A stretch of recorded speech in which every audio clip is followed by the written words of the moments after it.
Para seguir avanzando en el texto de Thoreau, eh, tenemos que decir ciertas cosas, ¿verdad? Hemos notado por lo menos lo siguiente. El capítulo primero de Walden, podemos decirlo así, da una especie de, genera una especie de espejismo. Porque ustedes lo vieron, es un capítulo grande, largo, si se quiere, es un capítulo un poco disparatado, en tanto que Thoreau como que empieza haciendo un recuento de lo que pasó mientras duró su estancia en la cabaña, y de pronto resulta que uno está viendo hasta las cuentas de los clavos y de los ladrillos y de los tablones que compró para hacer la cabaña, y después sigue con reflexiones a propósito de qué es hacer filosofía y de que la diferencia entre un filósofo y alguien que enseña filosofía, y son cosas como muy dispares también. Este, eso se puede explicar en tanto que, recuerden que Thoreau llevaba un diario, y a partir de los apuntes del diario es que él redacta el texto, propiamente hablando. Y da la impresión de que en el primer capítulo como que todavía no estaba muy definido cuáles datos de su diario iban a quedar ahí, cuáles datos como que le costó más discriminar qué dejar y qué no en el capítulo. Además, si ustedes lo ven desde el punto de vista del formato de los capítulos, el capítulo primero es sumamente extenso en relación con los demás, ¿verdad? Digámoslo así, es un poco desproporcionado el primer capítulo en relación con los demás capítulos. Y parece ser que es una evidencia de lo que fue el proceso mismo de escritura.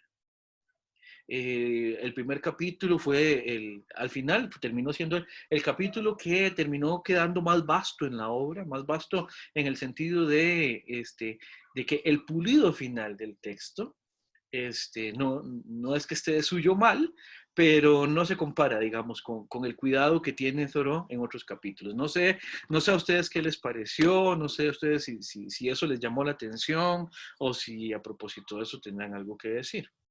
Este, Habiendo dicho eso, de, de mi parte, lo que me queda es simplemente cerrar eh, a propósito del capítulo primero, rescatando por lo menos las siguientes dos cosas. La primera es que en el primer capítulo, ciertamente, lo que nos queda establecido es que lo que Thoreau está haciendo es un experimento. Esto es, esto es algo importante. Nos pone en relación con ciertas cosas que están sucediendo en la época y nos pone al tanto también de qué es lo que está haciendo Thoreau como proyecto, una vez que él se va a la cabaña y hace lo que hace. En relación con lo primero, en relación con el contexto de la época, yo les había presentado a ustedes a Bronson Alcott cuando vimos un poco el contexto histórico de la época de Thoreau. Bronson Alcott hizo 3 intentos de establecimiento de una comuna en relación o en torno a ciertos valores de cómo trabajar en la naturaleza, con la naturaleza y cosas por el estilo. Estos experimentos de Alcott fueron terribles fracasos, ¿ya? Financieros y de alguna manera también filosóficos. No le salió, no le salió. Recuerden que esta primera parte del curso también en nuestra manera de presentarlo, esto ya tiene que ver con las decisiones de Sanchitos a la hora de preparar el curso. Esta primera parte del curso nosotros lo estamos dedicando más que nada a la cuestión al ímpetu individual, al valor individual que tiene el experimento de Thoreau. No digo que el experimento de Thoreau tenga un valor exclusivamente individual, sino que del experimento de Thoreau al principio lo que estamos es recogiendo o rastreando o dándole seguimiento a lo que en lo individual significa este experimento. Thoreau hace más o menos lo mismo que quiso hacer Bronson Alcott con sus comunas, pero en lo individual. Porque la propuesta thoriana, y aquí lo vamos a poner simplemente en comparación para hacer un énfasis, ¿verdad?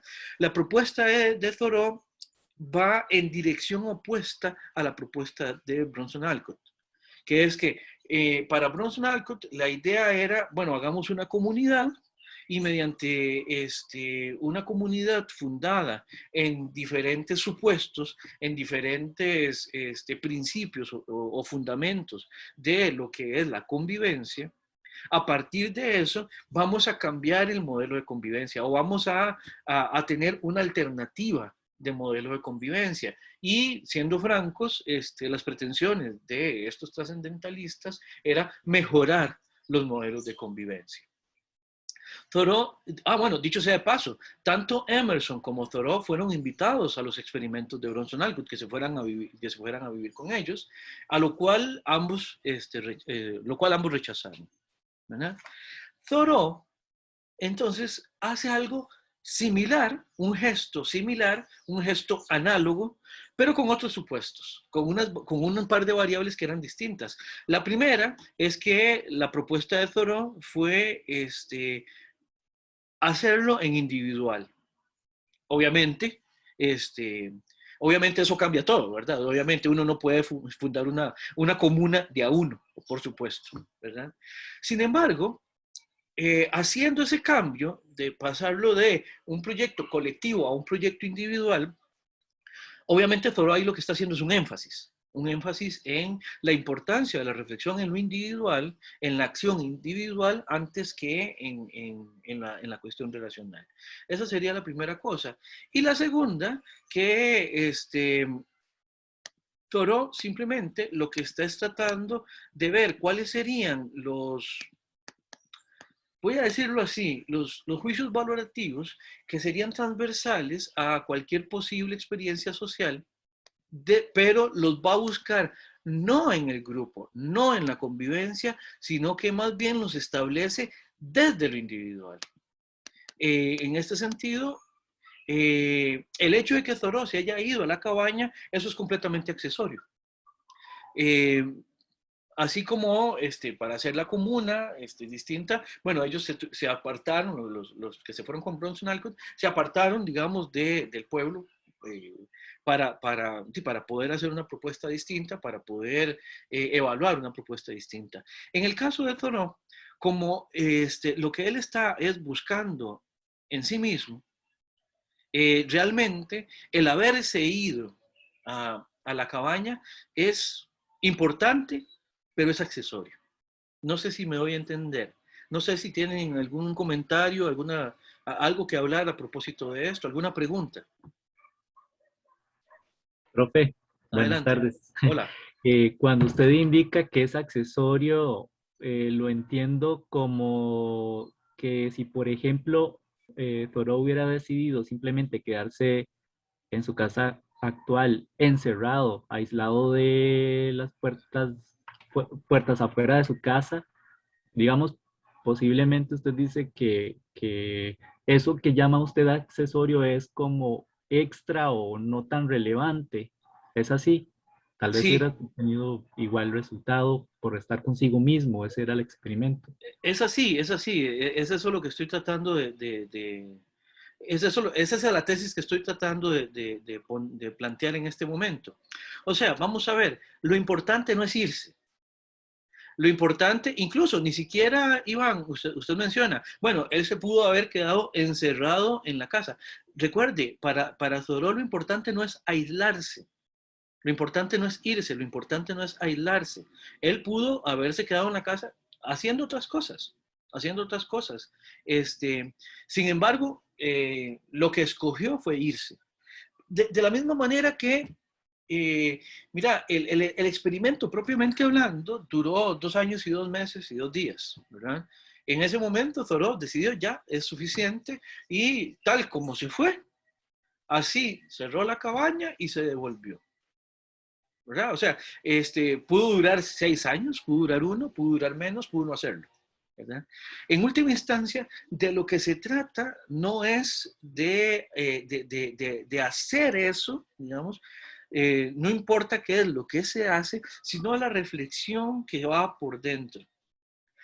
Ahora, ciertamente, uno puede, obviamente, también acercar el experimento con lo que se está haciendo. O sea, el punto de irse de repente generaba condiciones de posibilidad, condiciones de facilidad también para ciertas reflexiones y para ciertas cosas. De repente, Thoreau en su casa o donde vivía, que él todavía vivía en ese entonces, si no me equivoco, con su mamá y su hermana, de repente ahí él no tenía las condiciones como por ejemplo para producir sus propios alimentos, digamos, para poder sembrar los frijoles. Hay un capítulo dedicado a eso, se llama el campo de judías, el campo de frijoles, ¿verdad? De repente es por eso, ¿verdad? Y tal vez esa era una parte importante para él, eso uno lo puede discutir. Pero el punto es, no es importante propiamente hablando el hecho de irse, el hecho de estar lejos. Porque de hecho, Thoreau en esos 2 años no es que no volvió al pueblo. Yo ya les había contado, él volvía cuando se le acababan los accesorios que él no podía producir. Él también volvía regularmente a escuchar alguna conferencia o a dar alguna conferencia. De hecho, el episodio de cuando Thoreau lo llevan preso, que pasa una noche en la cárcel, es en una ocasión que Thoreau se devuelve al pueblo, creo que iba a retirar unas botas que había dejado arreglando, o las iba a dejar arreglando. Es una de esas dos, no recuerdo muy bien ese detalle de la anécdota. Pero el punto es, Thoreau no cortó completamente el cordón umbilical, digamos, con el pueblo. Porque su idea no era simplemente establecer un corte con las relaciones en la ciudad, en el pueblo, sino simplemente estar enfrentado a otras condiciones. Eso lo vamos a ver también ahora cuando entremos al capítulo 2. Sí, Iván.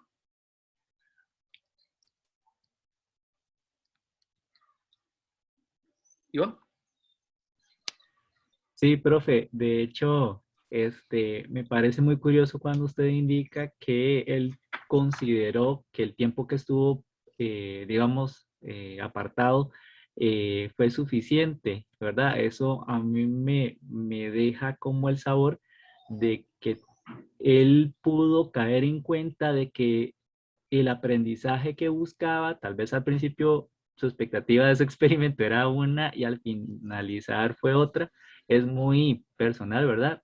En este caso fue Thoreau, cualquier otra persona que incurra en este tipo de ejercicio, que sé que los hay, tal vez unos más lentos, otros más rápidos, pero es muy interesante, profe, el dato que usted ahorita nos comparte de que fueron 2 años, 2 meses y 2 días, es que yo soy muy curioso y busqué en la numerología el significado del transcurso de este tiempo y Ajá. vieras, si me permite compartir el significado de esto, ¿verdad? Y poderlo asociar con el experimento que hizo Thoreau. No sé si me permite un momentito. Permítame. Permítame. Ya puede compartir. Ok, la repetición del número 2 en estos periodos de tiempo, ¿verdad? Ujú.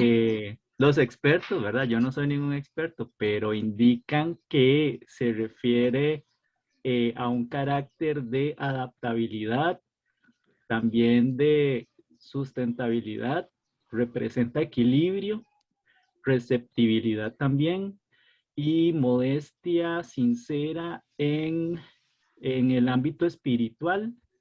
Ok. Y el último aspecto, ¿verdad? Que indica sobre esta cantidad de tiempo, ¿verdad?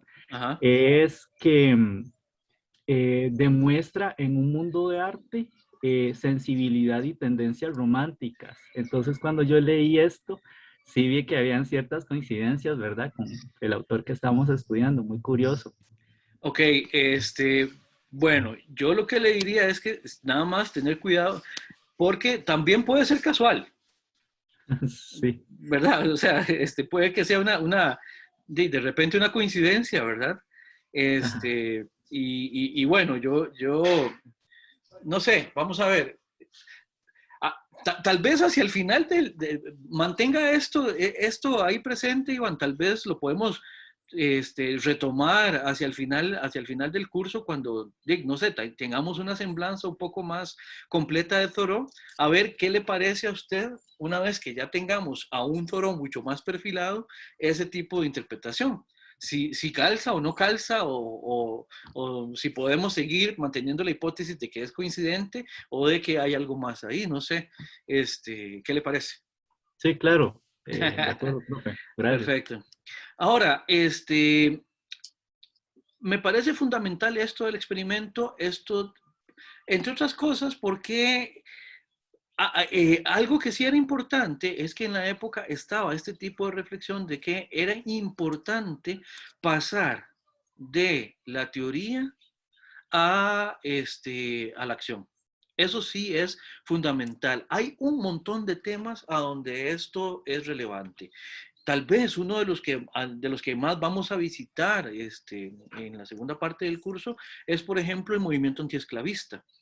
Porque sí, puede haber muchas reflexiones a propósito de la esclavitud, puede haber muchas elucubraciones a propósito de lo que significa o no significa tener esclavos o ser esclavos o no ser esclavos en una circunstancia donde sí los hay. Disculpen. Pero una cosa es simplemente estar pensando en esas condiciones de vida de algunas personas o de uno, y otra cosa es que esas reflexiones muevan a las personas a los hechos. Y eso va a ser importante también desde el punto de vista de qué significa hacer filosofía.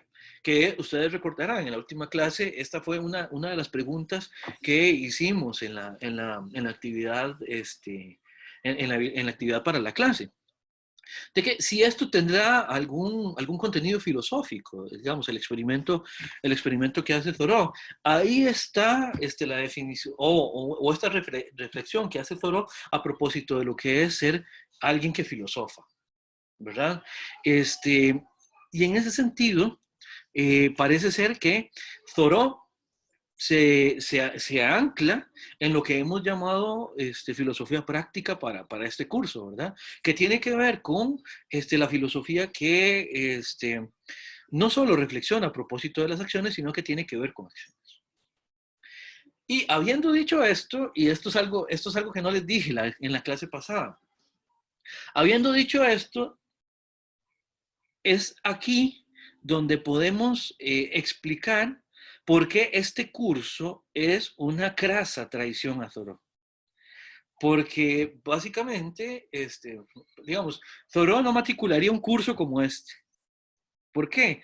Porque de lo que se trata, de lo que se trataría, sería, bueno, es decir, leamos el texto de Thoreau, pero hacer un curso sobre Thoreau, hacer un curso sobre Walden. No, no, no, no, no, no. Si es el caso, léanse el libro, pero también busquen qué hacer. O sea, el punto no es hacer una clase, un seminario sobre Thoreau, sino más bien lo que nosotros deberíamos es estar haciendo nuestro propio experimento, por decirlo de alguna manera, que por supuesto no consiste en ir a buscar algún lote ahí que esté medio descuidado para hacer ahí nuestra cabaña y hacer ahí nuestro experimento, sino más bien de efectivamente buscar desde nuestros recursos y desde nuestras posibilidades qué es eso que está buscando Thoreau. O sea, vamos a ver, de repente podríamos discutir cuáles son los rumbos generales, ¿ya? Qué es lo que se está buscando, qué es lo que está realmente tratando de encontrar Thoreau, pero hacer tanto así como un semestre dedicado al pensamiento de Walden o a clases sobre Walden, eso para Thoreau no sería lo más importante. Él evidentemente quería comunicarse, puesto que escribió el texto. Evidentemente quería que el texto le llegara a otras personas, tal como lo dice al inicio del capítulo primero, o sea, cuando explica cuáles son las pretensiones que tiene al escribir la obra, pero fuera de eso, ya no se trata más o sea, ya solo lo que diría ya, y dejen de fijarse en mí, dejen de fijarse en lo que yo hice y fíjense en ustedes ahora, y fíjense en lo que ustedes están haciendo y lo que ustedes deberían hacer. ¿Se entiende? Por eso este curso, insisto, es de alta traición en relación con la propuesta toriana. Preguntas, comentarios, algo que decir a propósito de esto, por favor. Profe, este, esto último que usted menciona me hace recordar, bueno, relacionado con la forma en que Thoreau visualiza su experiencia y también lo que él nos aconsejaría hacer, ¿verdad? Si estuviera vivo y de acuerdo a lo que quiere transmitir con su obra.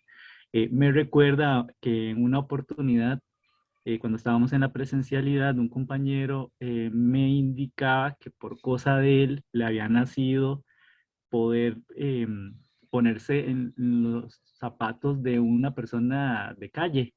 Y Sí, entonces hizo un pequeño experimento. Él pasó noche y parte de la madrugada en la entrada del más por menos de San Pedro y solo con una suetilla y se quedó sentado todo el rato y se puso esas suetas de capucha, ¿verdad? Que a veces a primera impresión no es como muy fiable acercarse a una persona así, ¿verdad? Con todo el prejuicio que muchas veces uno tiene. comprendo. Entonces hizo su experimento y él me compartió que después de realizarlo, él ya no veía con los mismos ojos a una persona de calle, ¿verdad? No lo hizo por ninguna penitencia ni nada, sino que él quería realmente experimentar lo que viven muchas de estas personas.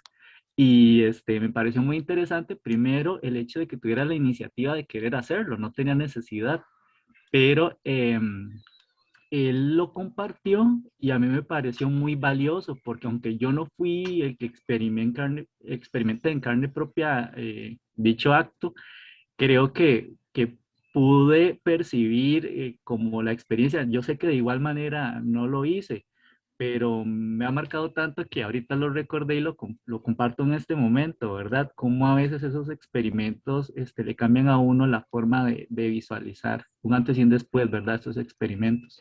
Claro, yo ahí nada más, yo resaltaría algo de lo que dijiste.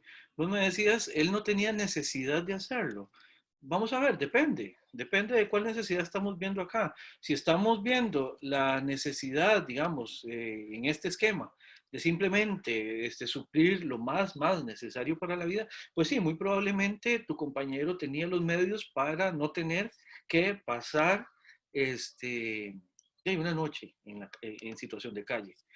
Ahora, haciendo, vamos a ver, dirigiendo nuestra mirada hacia otra manera de entender la necesidad, no estas necesidades solamente básicas, que de las que está hablando Thoreau acá, que eran aquellas 4 que ya hemos mencionado, de repente hay desde el punto de vista más bien simbólico o incluso si se quiere afectivo, algún tipo de necesidad que fue lo que lo llevó a él a a ponerse en una circunstancia que, que de suyo, ¿verdad? No era lo que él tenía que enfrentar. No era necesario hacerlo, no desde el punto de vista tal vez de consecución de ciertas necesidades, más bien materiales, pero sí tal vez algún tipo de necesidad relacionada con la inquietud, con el preguntarse, con el incluso ubicar ciertas cosas dentro de una explicación de mundo. Entonces, ahí podríamos también dialogar a propósito de lo que sería la necesidad en ese caso. De la misma manera, Thoreau. Thoreau, vea que no tenía la necesidad de irse a la cabaña. Y sin embargo, él, ahorita lo vamos a ver en el capítulo segundo, él lo que nos dice es que él se fue a tratar de buscar en función de las necesidades, las reales necesidades de la vida. Entonces, Iván, me parece que por ahí podríamos comentar también eso. No sé, ¿alguien más que tenga algo que decir hasta este momento?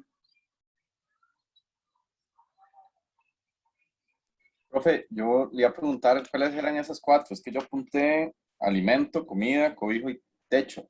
Pero Esas. veo que alimento y comida no, son como muy Ah, parecidos, ¿no? no, pero es que más bien era combustible, alimento, Ajá. techo y ropa. Era una cosa así. Sí. Son esas 4. Yo creo que, vamos a ver. Yo habría jurado que yo las tenía por ahí. Permítame para ver, yo las tengo aquí. Alimento, Profe, cobijo, vestido y combustible. Que en última instancia, Guillermo, también, el mismo Thoreau decía que el alimento es algo así como el combustible del cuerpo, porque le permite a uno tener mantener el calor corporal. Pero sí, sí, alimento, cobijo, vestido y combustible. Esas son. Ok. Sí, Perfecto. profe, yo igual, bueno, ya que estamos como en este carácter anecdótico, ¿verdad? Que también suscita ciertas reflexiones filosóficas. eh, pues a mí ahorita me llama mucho la atención una decisión que está diseñando un amigo mío que es ingeniero, de hecho, ya está trabajando y todo, y empezó a ahorrar férreamente para poder renunciar y darse un año de Ah, reflexión sobre qué es lo que realmente quiere, ¿verdad? sí, Yo creo que ahí también uno podría reflexionar sobre la necesidad, ¿verdad? A veces, por ejemplo, uno que está estudiando piensa, bueno, mi carrera tiene que ser también un puente para poder acceder al capital y que me dé cierto valor de cambio para poder comprar las cosas, ¿verdad? Pero ¿qué pasa cuando hay una insatisfacción en lo que desempeño? Ahí hay una necesidad también de buscar satisfacción, por decirlo así. No sé qué opina usted, profe. vamos a ver, el asunto es que ahí habría que revisar dos cosas en relación con precisamente lo que está planteando Thoreau. Les decía yo en algún momento que vivir en función de lo que, de lo que no es natural, de lo que no es necesario, en algún sentido nos lleva a pensar que no se tiene más remedio. Eso lo veíamos en la clase pasada. Vamos a ver, yo a veces a los chicos de estudios generales les pregunto que qué diablos están haciendo en un curso de generales. Y bueno, desgraciadamente ahora con esto de la virtualidad uno no puede ver caras. Pero cuando uno llega a un salón de clases y en las primeras clases uno les dice que por qué están estudiando en una carrera universitaria, que por qué, que para qué, que cómo se les ocurre, incluso les puede decir uno, que qué están haciendo ahí en un aula, a uno, no sé, lo toman un poco a guasa y como que le responden desde la gran obviedad que es la necesidad que tenemos de estudiar una carrera universitaria. Y se los voy a decir así, como si fuera así de obvio que realmente es necesario estudiar en la universidad. Ojo, no estoy despreciando estudiar en la universidad, no soy yo quien va a decir eso jamás. Yo creo que es importante. Pero la pregunta es, cuando uno llega a la universidad, eh, ¿está uno en la universidad cumpliendo simplemente con uno de los, con uno de los numeritos del cartón, digamos, que a uno le dan por ahí, digamos, en el sentido de que ya usted terminó el colegio, ahora indefectiblemente lo que le toca es estudiar en la universidad? De la misma manera que después usted ya terminó la universidad, ahora lo que le toca indefectiblemente es trabajar. O, no sé, o asumir algún tipo de lugar, no sé, cualquiera que sea, no me importa. Trabajo, familia, estudio, un tipo de trabajo, un tipo de profesión, un tipo de familia, un tipo de relación, ¿verdad? Todo ese tipo de cosas, el problema es que empiezan a funcionar de alguna manera autónomamente. Y muchas veces el problema es de pensar que no se tiene más remedio, es que uno llega a la universidad y vean, muchas veces pasa, en estudios generales, para seguir con el ejemplo, uno detecta mucho que la gente, como tiene que entrar a la universidad, están dispuestos a entrar a lo que puedan entrar. No a lo que quieren, sino a lo que pueden. Bueno, a veces después es aquello de que, bueno, si no, entro a cualquier carrera. Dicho sea de paso, eso pasa mucho en filosofía, pasaba mucho en filosofía, cada vez está pasando menos, hasta donde tengo entendido, que la gente, no, entraba a las carreras de poco, donde el promedio de cierre, el promedio de corte era muy bajo, se metían ahí para ver si dentro de ya el funcionamiento de estar dentro de la universidad, después se pueden pasar a lo que de verdad quieren. Pero el punto es, porque tienen que estudiar. Y yo entiendo, digamos, que circunstancialmente, que históricamente y que en nuestro caso, el tener una profesión es una herramienta súper útil, ¿verdad? Pero el problema es asumir, el asumir que uno, terminando el colegio, tiene que ir a la universidad como un destino, ¿verdad? Como un destino que uno, además, muchas veces uno no se lo cuestiona. yo y aquí disculpen también la anécdota, pero cuando yo salí, cuando yo salí del colegio, yo sabía que tenía que estudiar en la universidad. Yo no tenía ni la menor idea de en qué iba a terminar estudiando, pero yo sabía que yo iba para la universidad. Y así con cualquier cosa. Entonces, Guillermo, tiene que ver con eso, ¿verdad? Ese repensarse, replantearse, es importante. Lo que está haciendo tu amigo es importante.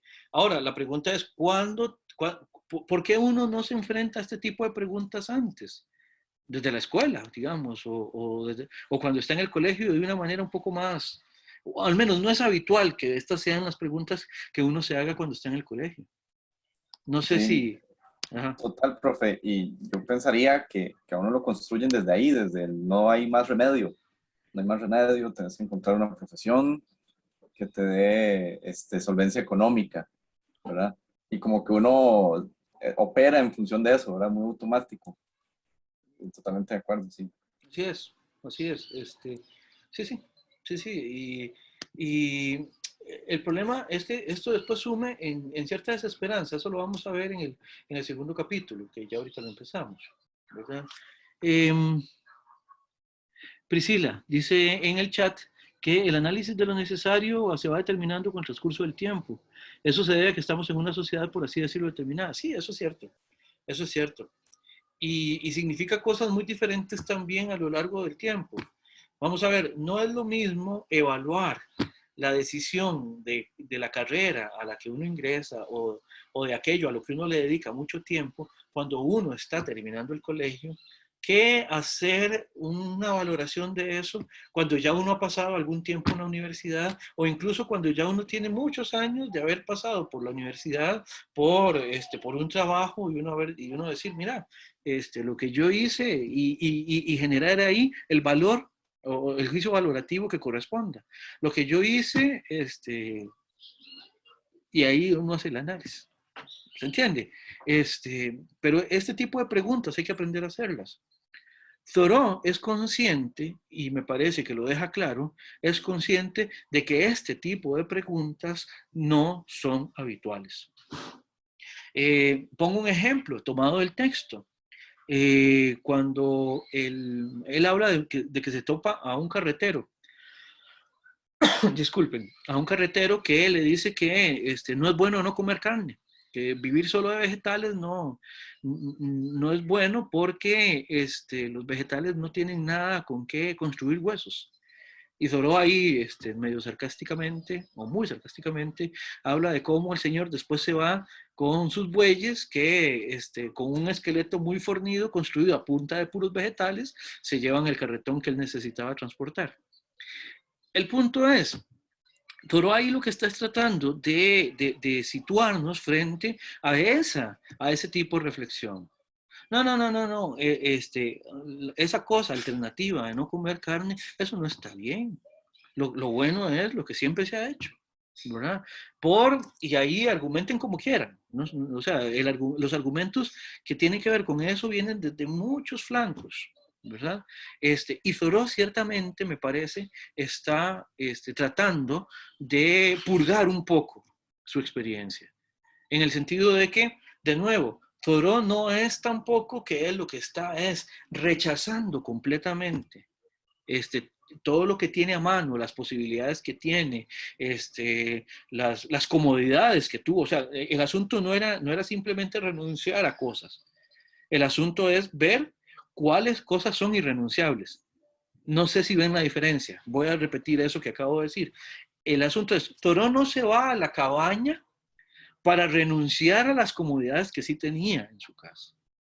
A propósito de lo de necesidad que le decía ahora Iván, Thoreau no hace eso para renunciar a ellas o por renunciar a ellas, sino para ver efectivamente cuáles son las cosas que él tiene a mano de las cuales no puede haber renuncia. Son dos cosas distintas.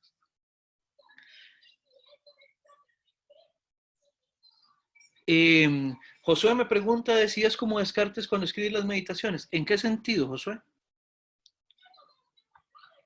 En la parte de tratar de buscar cuáles son las cosas más sustentables. En el caso de Descartes, Dios, la mente, el ser pensante, y en el caso de Thoreau, cuáles son las cosas que de verdad se necesitan y cuáles son, Sí. cuáles no. Sí, en ese sentido, vamos a ver, mira, no había hecho ese parangón, pero sí, efectivamente. Las meditaciones de Descartes, si ustedes recordarán, el título original es Meditaciones de Primera Filosofía. Y aquí la metafísica aparece como precisamente esas preguntas fundamentales, las que están más a la base, las que son más, las que remiten más a los principios. Para Descartes eso fue importante. Bueno, Thoreau de alguna manera está haciendo preguntas fundamentales acá. La única diferencia es que los problemas que él está reflexionando serían más cercanos a lo que Kant llamaría una metafísica de las costumbres, ¿verdad? Que sería buscar los fundamentos, específicamente los fundamentos de la acción. Y Descartes sí, efectivamente terminó buscando fundamentos que eran ontológicos y epistemológicos, ¿verdad?